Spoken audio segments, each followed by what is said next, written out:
Yeah, interestingly enough, looking at BHP, it looks as if some of its productivity pushes on things like coal is starting to come through in these numbers, you know, closing down some operations and extracting more from workers. What's your take more broadly? Well, I think the problem with the coal division in the past has been the labour disputes that we've seen, and really the air has cleared there, and that's starting to come through in these production numbers. But if we have a look at BHP, the two major parts of this production report are the iron ore and the petroleum results.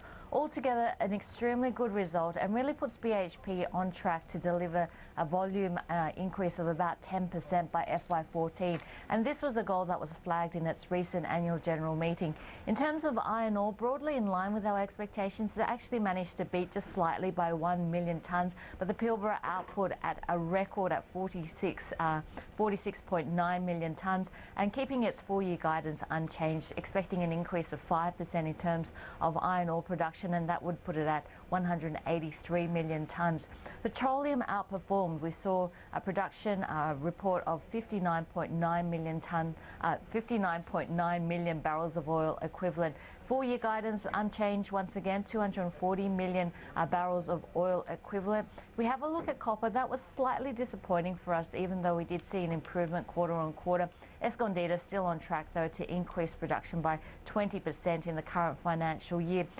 We do see BHP coming out with its numbers on the 20th of February, and we're going to be watching this one closely, because I guess one of the things that the market had been speculating on in these production results is that we could see a possible write-down to aluminium or the nickel assets, and we really haven't seen that flow through. So that's a positive in terms of the production report now, but I guess that speculation is going to continue. So we are watching that 20th of February date very closely to see whether we do see either a sale or an impairment write-downs to the nickel and the aluminium assets, given the moves that we have seen by Rio Tinto in recent days. But all in all, an excellent report, and I suspect we'll see a strong performance by BHP shares. Stocks up over 1%.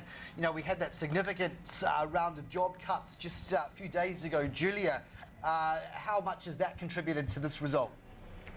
If we have a look at Boral, it's a building products company, and anyone that's done a home renovation will know when you are renovating and when you are doing construction, one thing you want is dry weather. When you see the rain come through, well, that really puts a spanner in the works in terms of construction. Now, Boral's come out and it's upgraded its underlying first half profit expectations.